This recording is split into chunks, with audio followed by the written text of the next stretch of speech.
ইনিংসটা আরেকটু বড় করা যেত।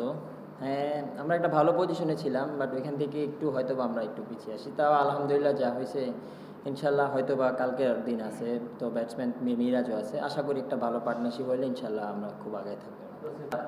অবশ্যই তো মানে রানের জন্যই তো খেলাটা, আমার সবসময় ইচ্ছা থাকে বড় রান করার। তো এখানেও ইচ্ছা ছিল যাতে চান্স আসে তো বড় একটা স্কোর করার। তো আলহামদুলিল্লাহ আমি চেষ্টা করছি যতটুকু মানে আমি টিমের জন্য দিতে পারি, তো আলহামদুলিল্লাহ। না, তেমন কোনো কিছু চেঞ্জ করিনি। তো আমরা আমাদের প্ল্যানেই ছিলাম। তো হয়তোবা অনেক দিন হয়তো ছিল না, বাট ইনশাল্লাহ সামনে যেরকম প্ল্যানে বা যেরকম আমরা ব্যাটিং করতেছি, ইনশাল্লাহ আস্তে আস্তে ভালোর দিকে যাবো ইনশাল্লাহ। তা তো অবশ্যই, উনি অনেক এক্সপিরিয়েন্স, অনেক সিনিয়র প্লেয়ার। ওনার মানে আমাদের তো দেখছি উনি সবসময় রান করে থাকেন।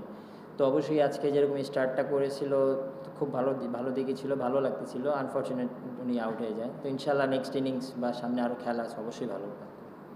না, তা তো অবশ্যই, হয়তো বা লেট, বাট সামনে তো আরও অবশ্যই টাইম আছে, ইনশাল্লাহ কামব্যাক করে ফেলবো ইনশাল্লাহ। এমন কোনো আক্ষেপ নাই। এখন তো অবশ্য আপনার এমনও গরম, তারপরে আপনার অবশ্যই ওয়ার্কিং ডে, হয়তোবা মানুষের জন্যই আসা হয় না। তো এমন কোনো নেই, আমি তো টিমের জন্য খেলছি বা দলের জন্য যতটুকু পারার আমি করছি, এতে কোনো আক্ষেপ নেই। শিক্ষার্থীরা আসে, তাদের প্রতি কি কোনো ধন্যবাদ থাকবে কিনা আপনাদের খেলতে আসে? না, তা তো অবশ্যই, খেলা তো হয়তোবা দর্শকরা মাঠেও এসে দেখে, অনেকে টিভিতে দেখে, সব দিকে, তা তো অবশ্যই যারা দেখছে তাদেরকে মানে বড় ধন্যবাদ জানাই।